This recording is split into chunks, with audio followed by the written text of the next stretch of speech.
नमस्कार, मैं हूं दुर्ग सिंह राजपुरोहित और आज हम बाड़मेर के एक ऐसे सपूत, ऐसे वीर से आपकी मुलाकात करवाएंगे जिनकी वीरता को राष्ट्रपति ने हाल ही में सम्मान दिया है, पुरस्कार दिया है। जी हां, नरपत सिंह ढोक हमारे साथ हैं जो एसएसबी में अभी कार्यरत हैं। उन्हीं से बात करते हैं कि आखिर उनके ऐसे क्या वीरता के किस्से थे जिनको राष्ट्रपति तक को याद करना पड़ा। सर, सबसे पहले तो बहुत बहुत बधाई, शुभकामनाएं कि आपकी वीरता को इतना सम्मान मिला, इतना अवार्ड मिला। आपका बहुत बहुत आभार। और जैसा कि मैंने पहले भी एक बार आपको बोला था कि इस धरती पे सारे लोग वीर है और सौभाग्यवश मुझे एक पत्र के अंदर वीरता का जो जो क्या बोलेंगे स्टैम्प जो मिलता है वो मिला है।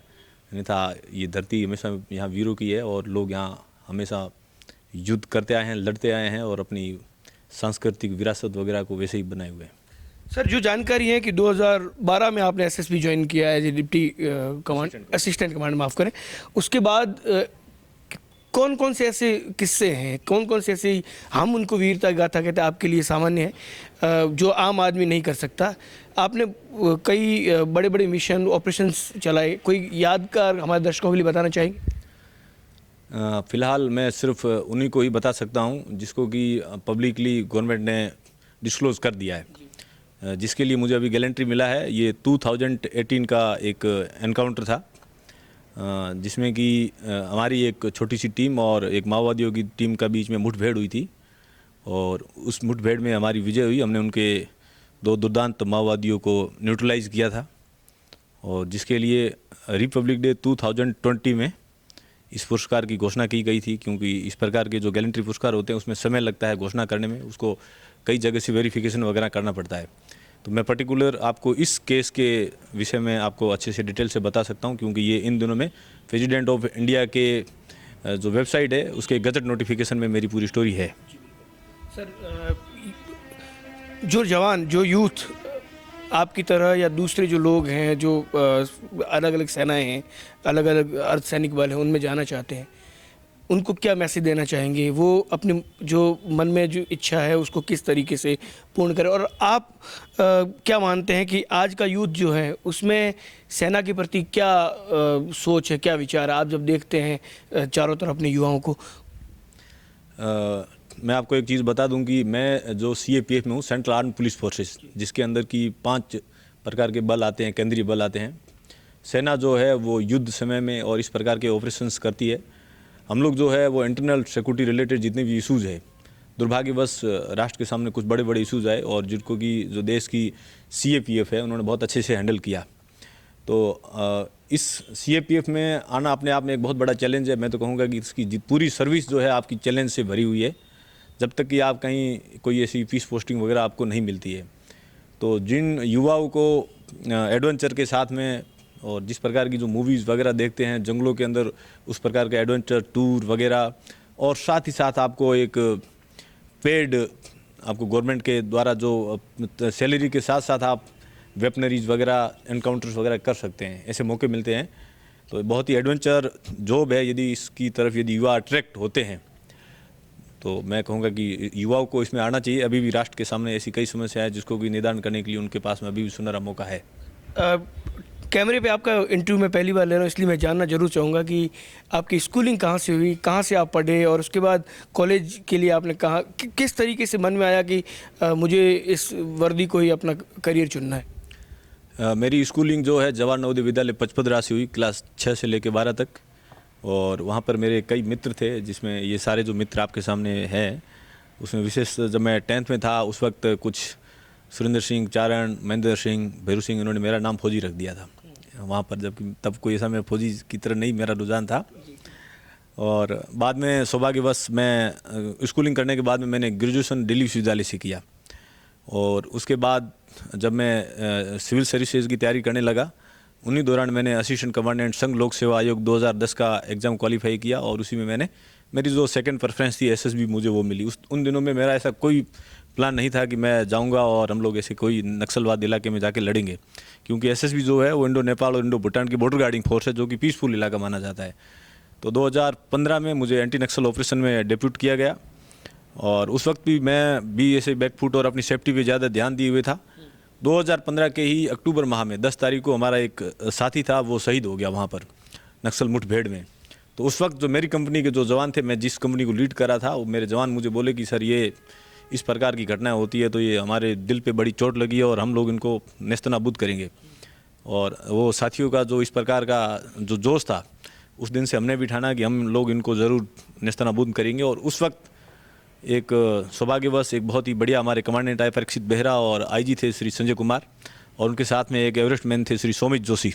उन लोगों ने मुझे सपोर्ट किया, मेरे पे भरोसा किया, और लकीली हमने न सिर्फ एनकाउंटर्स किए, हमने बहुत बड़ी बड़ी वहाँ गिरफ्तारियाँ की, हमने बहुत बड़े बड़े सरेंडर्स करवाए।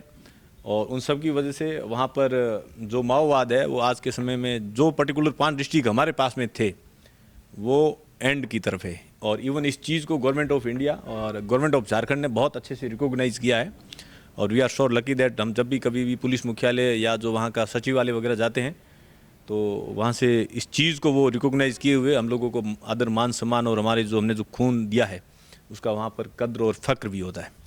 सर, आम जनता देशवासियों से क्या अपील करेंगे? एक मानसिकता देश में कई बार ऐसी होती है कि जो वर्दीधारी लोग हैं, राष्ट्र की रक्षा करना उन्हीं की जिम्मे है, और आम आदमी जो है वो वर्दीधारियों की तरह ही कैसे देश की रक्षा कर सकता है? आप क्या मानते हैं? आपने बहुत ही बढ़िया सवाल पूछा है। आप सबको जान करके ये खुशी होगी कि वर्ष 1971 में भारत पाकिस्तान का युद्ध हुआ था, और मैं हमारी पारिवारिक और हमारी गांव की जो परंपरा है उसी के विषय में एक बात बताऊंगा कि 1971 में हमारे गांव से 10 कैमल राइडर्स थे, और उसमें अब हमारे गांव के थे, उसमें मेरे ग्रैंडफादर भी थे। 10 कैमल राइडर्स जो थे वो ग्रेनेडियर की ब्रिगेड के साथ में हमारे गांव से लेकर के अमरकोट पाकिस्तान तक 13 मंथ इंडियन आर्मी के साथ में रहे थे। आप इंडियन आर्मी की गवर्नमेंट ऑफ इंडिया की जो गैलेंट्री वेबसाइट है उस पर हमारे गांव का साइटेशन आज भी मौजूद है। उनमें से उस वक्त हमारे गांव के जो सरपंच थे श्रीमान चतर सिंह, स्वर्गीय हैं अभी, उनको शौर्य चक्र से नवाजा गया। इवन इंडियन आर्मी ने उन 10 लोगों को शौर्य चक्र के लिए रिकमेंड किया था। तो फिर इस प्रकार के जो गैलेंट एक्ट होते हैं उसमें बहुत लिमिटेड लोगों को ही वो लिया जाता है। तो मैं उस परंपरा से हूँ कि हमारे गांव की एक शुरू से ही शौर्य वाली कथाएं रही हैं।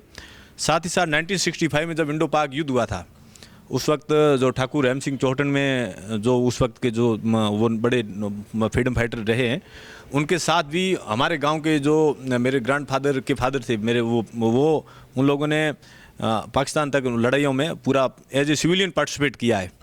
तो हमारे गांव की गौरवमयी और जो एक वीरों की जो परंपरा है उसको हमने आज तक बनाए रखा है। ये बात है कि बीच में एक ऐसा दौर है कि हमने इन वीर योद्धाओं का, हमारे पूर्वजों का, जो कि बिना हथियार के लड़े थे, उनका इतना कहीं भी प्रचार नहीं किया। अन्यथा ये लोगों के लिए आज भी एक सीखने वाली कहानी है, और आप सब लोग गूगल वगैरह करेंगे तो आपको ये पता चलेगा। अभी जब भी कभी गाथाएं आती है तो उसमें सिर्फ हमारे जो चतर सिंह जी थे उनका ही नाम आता है, बाकी जो 10 लोग जो थे उनकी जो वीरों की कहानियाँ हैं उसका कोई बेजोड़ मतलब कोई दूसरा मुकाबला नहीं है। उन 10 में से 2 अभी भी जीवित है, जो कि 90 ईयर्स के हैं।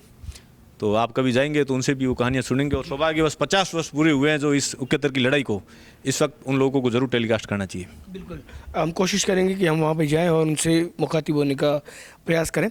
सर, आप का ज़िला सरहद इलाका है जो हमारा बाड़मेर इलाका है, और आप जहाँ पर रहते हैं ढोक, वहाँ से पाकिस्तान दूर नहीं है। ढोक से बाहर आते हैं तो वहाँ पे बंकर्स अभी भी बने हुए 71 की जो लड़ाइयाँ हैं उसके निशान हैं। सरहदी क्षेत्र के लोगों को क्या जयपुर, दिल्ली या बिहार, कहीं पर भी जो लोग बैठे हैं, कोलकाता, वहाँ से ज़्यादा सतर्क और सजग रहने की ज़रूरत है? आपको क्या लगता है कि एंटी नेशनल एलिमेंट्स एक्टिविटीज़ सरहदी क्षेत्रों में जिस तरीके से हो रहे हैं, सरहदी क्षेत्र के लोग उससे खुद को और अपने समाज को अवेयर कैसे करें?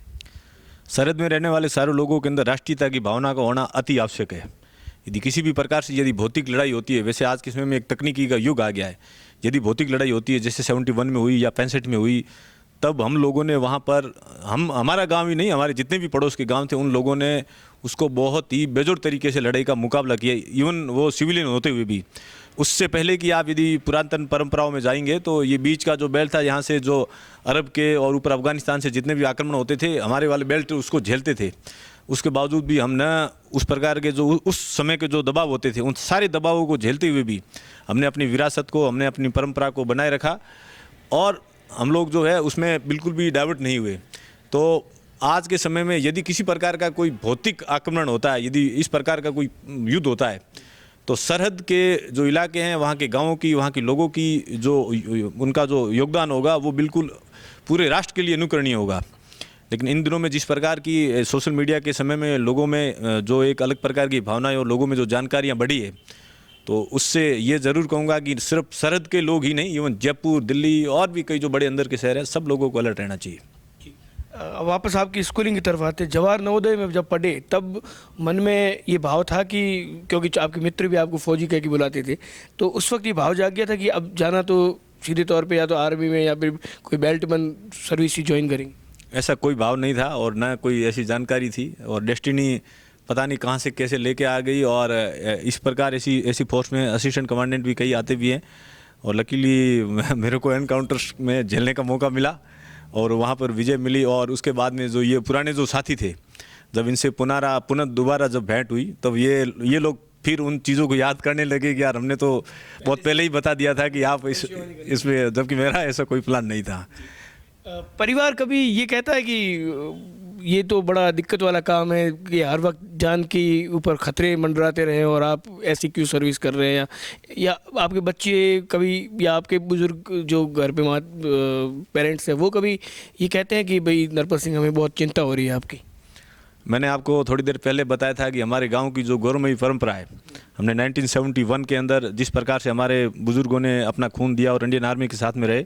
मेरे फादर जो थे वो आर्मी से रिटायर्ड है और कारगिल युद्ध के बाद वो रिटायर हुए, और जब कारगिल युद्ध चल रहा था तो वो भी वेटिंग में श्रीनगर में थे। उससे पहले हमारी बहादुर सेनाओं ने वो युद्ध जीत लिया, नहीं तो हमारे पिताजी भी उस लड़ाई में जाने को आतुर थे। तो मेरे घर में बिल्कुल इस प्रकार का कोई माहौल नहीं है कि ऐसे कि डर वाला कोई माहौल नहीं है। हाँ, मतलब राष्ट्र के अंदर ये ज़रूर माना जाता है कि अनावश्यक बलिदान भी नहीं देना है। तो विभाग के अंदर मुझे कई लोग बोलते हैं कि यार इतना भी डेयर डेविल नहीं होना है, लेकिन घर परिवार के अंदर से तो ये है कि यदि कोई ऊपर अटैक होता है तो उसका रिप्लाई बहुत माकूल, उसका जवाब देना है। सर, एक अंतिम सवाल आपसे ये जानना चाहूँगा कि जिस तरीके से देश में वर्तमान माहौल चल रहा है, सैनिक सरहदों पर, समाज के बीच में जगह जगह रह के अपनी जान का बलिदान भी दे देते हैं, ज़्यादा चिंता नहीं करते, लेकिन देश जो है वो धर्म और जाति के आधार पे बढ़ता हुआ जब दिखता है, तो सैनिक के मन में सबसे पहले क्या चीज़ आती है? ऐसा हमको दिखता नहीं है, सही बताएं। हमारे को ऐसा बिल्कुल जाति धर्म आधार पे कुछ भी नहीं दिखता। हमारे को इस राष्ट्र के अंदर बहुत ही सीधा साधा साहब सब लोग एक ही डायरेक्शन में भारतीय दिखते हैं। ये सोशल मीडिया और इस पर मतलब लगता होगा, और मुझे लगता है ये एक राजनीतिक सवाल है। हमको ऐसा कोई महसूस नहीं होता है, आज तक महसूस नहीं हुआ है। बहुत बहुत धन्यवाद सर। नरपत सिंह जी हमारे साथ थे और स्पष्ट रूप से उन्होंने पहले अपने सफ़र, ज़िंदगी के सफ़र, किस तरीके से उन्होंने स्कूलिंग कहाँ से हुई, किस तरीके से उनको बचपन से ही राष्ट्रीयता का पाठ घर से ही पढ़ने और सीखने को मिला, सारी बात हमारे दर्शकों के साथ साझा की। यह कहना यहाँ पर बहुत ज़रूरी है कि राष्ट्रीयता की भावना सिर्फ़ और सिर्फ, जैसा कि नरपत सिंह जी ने भी कहा कि वर्दी पहनने के बाद मन में आए, ये ज़रूरी नहीं। हर कोई व्यक्ति जो देश का नागरिक है वो अपने राष्ट्र के प्रति अगर ईमानदार और सच्चाई से काम करे तो निश्चित तौर पर समाज में रहकर भी एक सैनिक की भूमिका हर नागरिक निभा सकता है। कैमरा पर्सन जसराज जांगड़ के साथ दुर्ग सिंह राजपुरोहित, द बाड़मेर टाइम्स।